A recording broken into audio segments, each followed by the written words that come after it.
મને એક વાચક પાસેથી આજની સેક્સ સ્ટોરી મળી છે. તે મારા દ્વારા અંતરવાસ પર તેની ગામડાની સેક્સ સ્ટોરી પ્રકાશિત કરાવવા માંગે છે.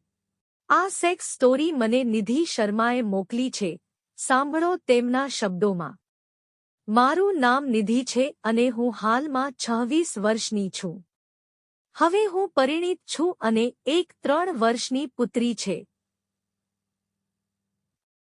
આજે હું તમારી સાથે જે પણ શેર કરવા જઈ રહ્યો છું તે મારી સાથે 10 વર્ષ પહેલા થયું હતું. હું એક નાનકડા ગામમાં રહેતો હતો. શાળાએ જવા માટે નજીકના ગામમાં જવું પડતું. હું દરરોજ સાયકલ પર શાળાએ જતો.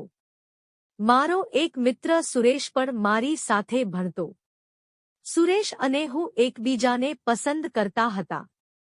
મારો શારીરિક વિકાસ અન્ય છોકરીઓ કરતાં ઝડપી હતો, જેના કારણે હું નાની ઉંમરે જ પુખ્ત દેખાવા લાગી હતી. મારું શરીર ભરેલું અને ક્ષુદ્ર લાગ્યું. મોટા સ્તનો, ગોળ નિતંબ, પાતળી કમર, ગોરો રંગ.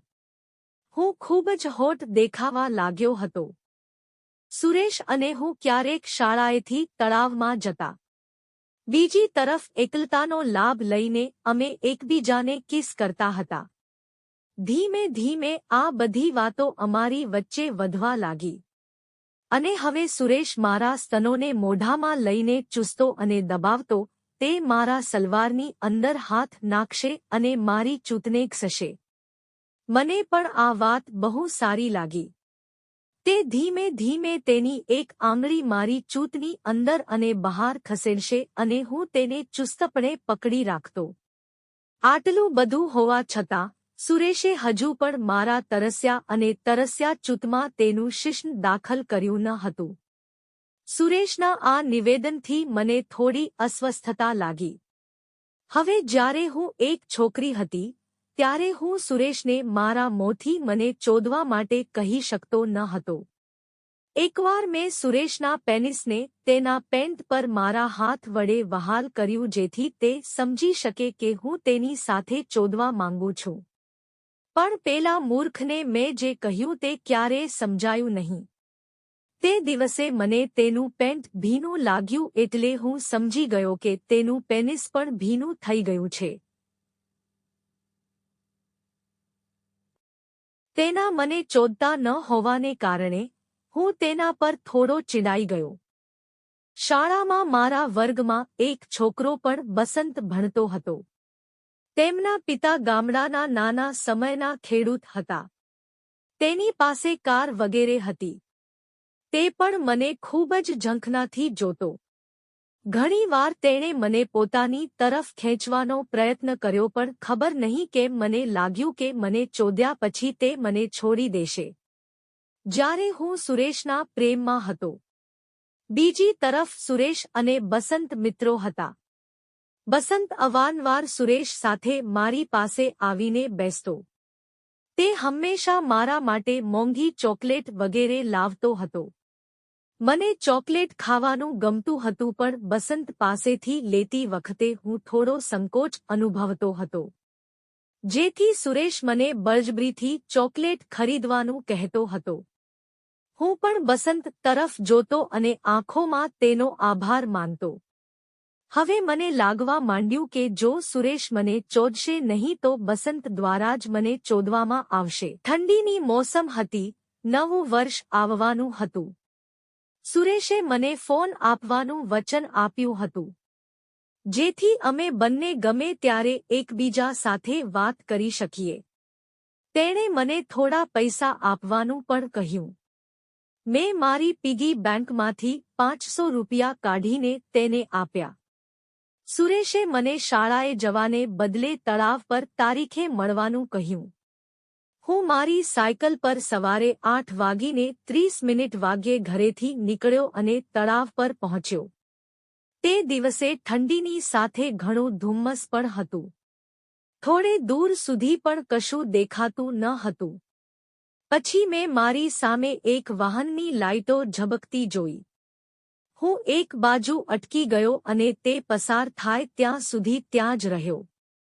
એટલામાં એક કાર મારી નજીક આવીને ઊભી રહી. સુરેશ પાછળની સીટ પરથી બહાર આવ્યો અને મને તેની સાથે આવવા કહ્યું. આ બસંતની કાર હતી. મને એકદમ વિચિત્ર લાગ્યું. હું પહેલા ક્યારેય કારમાં બેઠો નહોતો. સુરેશે મારી સાયકલને ઝાડ સાથે બાંધી દીધી અને મને તેની સાથે કારની પાછળની સીટ પર બેસાડી. હું ચૂપચાપ બેઠો હતો. બસંત કાર ચલાવી રહ્યો હતો. મેં બહાર ડોકિયું કરવાનો પ્રયાસ કર્યો તો કારના કાચ પર ઝાકળ પડ્યું હતું. બહારથી કશું દેખાતું ન હતું. સુરેશ મારી સાથે બેઠો હતો અને મારી જાંઘોને સ્નેહ કરતો હતો. મને કહ્યા વિના આ કાર્યક્રમ કરવા બદલ મારી આંખોમાં તેમની સામે ગુસ્સો હતો. પછી એકાએક મેં હિંમત ભેગી કરી અને કહ્યું, તમે લોકો મને ક્યાં લઈ જઈ રહ્યા છો? પહેલા મને કહો, નહીંતર હું ક્યાંય નહીં જાઉં. બસંતે ગાડી રોકી. અત્યાર સુધીમાં અમે ગામથી ઘણા દૂર આવી ગયા હતા. હું ક્યાં હતો તે હું સમજી શક્યો નહીં. મેં સુરેશને કહ્યું, કૃપા કરીને મને કહો કે અમે ક્યાં જઈ રહ્યા છીએ. સુરેશ બોલ્યો, કેમ ચિંતા કરો છો? અમે નવા વર્ષની મજા માણવા માટે થોડું અંતર કાપીશું અને થોડા સમય પછી પાછા ફરીશું. આ કારણે હું ચૂપ થઈ ગયો. ત્યારે પણ મને એવું લાગતું ન હતું. થોડીવાર પછી બસંતે કારને એક ધૂળિયા રસ્તા પર લઈ જઈને લગભગ 2 કિલોમીટર અંદર જઈને કાર રોકી હતી. ચારે બાજુ ખેતરો હતા. નજીકમાં એક માટીનું ઘર પણ હતું. તેની સામે 2 જણ બેઠા હતા અને સગડી દ્વારા રસોઈ બનાવી રહ્યા હતા. એ બંને કદાચ ત્યાંના ચોકીદાર હતા. જ્યારે તેણે બસંતને જોયો ત્યારે તેણે તેના પગને સ્પર્શ કર્યો અને નમસ્તે કહ્યું. જુહર આવી ગયું દાઉ સાબ. Happy new year. તમને પણ નવા વર્ષની શુભકામનાઓ. હવે ખેતરોમાં ફરવા જા. બંને ત્યાંથી નીકળી ગયા. બસંતે મને સુરેશ સાથે અંદર જવા ઇશારો કર્યો. એનો ઇશારો લઈ સુરેશ મને એ જ કચ્છના ઘરની અંદર લઈ ગયો. એક બાજુ ખાટલો પથરાયેલો હતો અને બીજી બાજુ ઘાસ અને ઘાસનો ઢગલો પડેલો હતો. સુરેશ મને રૂમની અંદર લઈ ગયો કે તરત જ મને કિસ કરવા લાગ્યો. તેના ઠંડા હાથ મારી કમર પર ફરતા હતા. તેની આંગળીઓએ મારી સલવાર પકડીને ખેંચી લીધી અને બીજી જ ક્ષણે મારી સલવાર નીચે પડી ગઈ.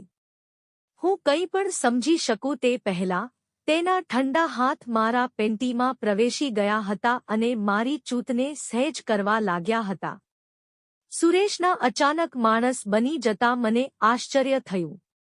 ત્યારે પણ હું કશું બોલ્યો નહીં. એ જ વખતે બસંત પણ રૂમની અંદર આવ્યો. મને એ જ હાલતમાં મૂકીને સુરેશ નીકળી ગયો.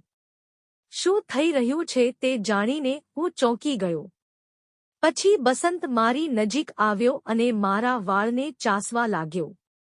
મેં તેણીને કહ્યું, બસંત, તમે શું કરી રહ્યા છો? મને છોડો, મને જવા દો. બસંતનિધિ, તારા દિલમાં શું છે તે તું મને કહી શકે છે? હું જાણું છું કે તમે સુરેશ પાસેથી જે ઈચ્છો છો તે તમને નથી આપી રહ્યો. એના કરતાં હું તને સાચું કહું તો સુરેશ તારી ઈચ્છા પૂરી કરવા માટે અયોગ્ય છે.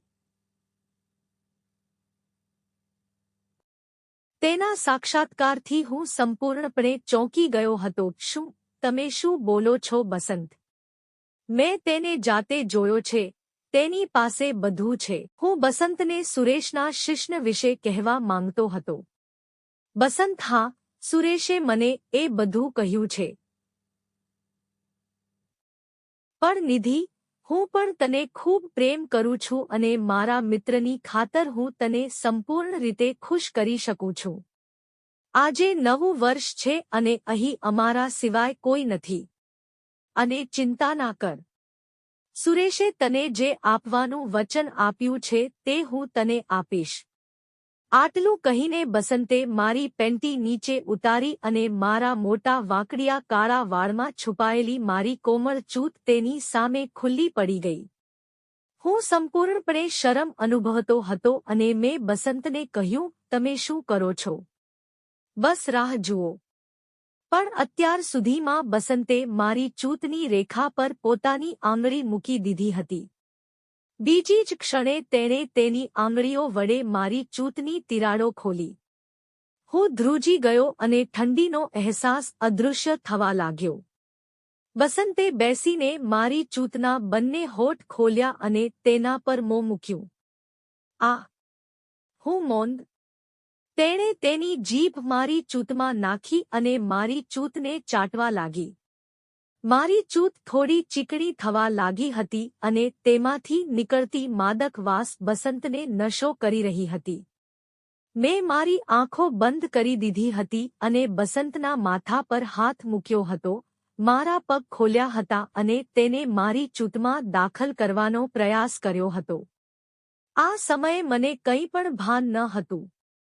બીજી તરફ બસંત પણ ગાંડાની જેમ તેના હોઠ વડે મારી ચૂંટનો છેડો ચૂસી રહ્યો હતો. હું ખૂબ જ ગરમ હતો અને ચોદવા માટે આતુર હતો. પછી બસંત મારી ચૂંટમાંથી પોતાનું મોં હટાવીને ઊભો થઈ ગયો.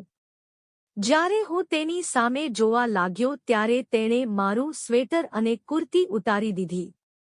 મારા શરીર પર માત્ર એક જ બ્રા બાકી હતી, જેમાં મારા બંને સુંદર કબૂતરો કેદ થયા હતા. મારા રસદાર સ્તનો જોઈને તે પાગલ થઈ ગયો. તેના મોંમાં પાણી આવવા લાગ્યું અને તે બડબડાટ કરવા લાગ્યો. આજે હું તમારા આ રસદાર નારંગીને સંપૂર્ણપણે નીચોવીશ. તું ખૂબ સુંદર છે. તારું શરીર ખૂબ જ સેક્સી છે નિધિ. આટલું કહીને બસંતે મારી બ્રામાંથી એક સ્તન કાઢ્યું અને તેને દબાવવા લાગ્યો. હું ઉત્તેજિત થવા લાગ્યો અને તેની આંખોમાં ગુલાબી દોરો જોવા લાગ્યો. બસંતે મને ધક્કો મારીને ખાટલા પર સુવડાવી દીધો.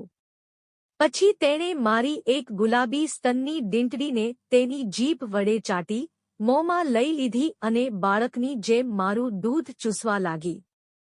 તે જ સમયે તેણે મારા બીજા સ્તનને તેના બીજા હાથથી પકડ્યો અને તેને દબાવતા જ તે મારી ઉપર ચઢી ગયો.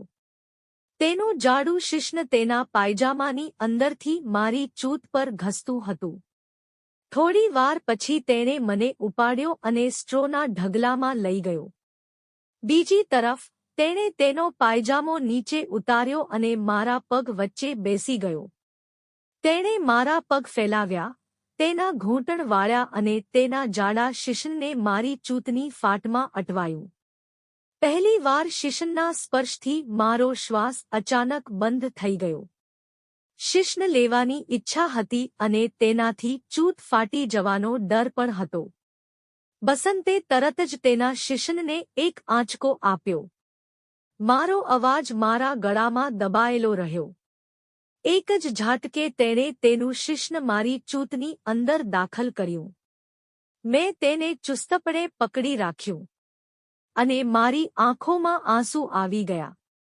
બીજી જ ક્ષણે બસંતે ખૂબ જ નિર્દયતાથી બીજો ફટકો માર્યો અને હવે મારો અવાજ આવ્યો, મમ્મી મરી ગઈ છે. હું મારી જાતને બસંતથી મુક્ત કરવાનો પ્રયત્ન કરી રહ્યો હતો, પણ મારી કમર પર તેની પકડ ખૂબ જ મજબૂત હતી.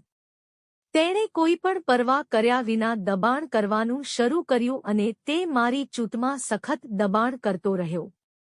હું નિસહાય પક્ષીની જેમ તેના મજબૂત હાથોમાં કચડાઈ રહ્યો. મારી ચૂંટ એનો રસ 2 વાર છોડ્યો હતો, પરંતુ સ્પ્રિંગ એન્જિન મારી ચૂંટને ફાડવા માટે સુપરફાસ્ટ ટ્રેનની જેમ દોડી રહ્યું હતું.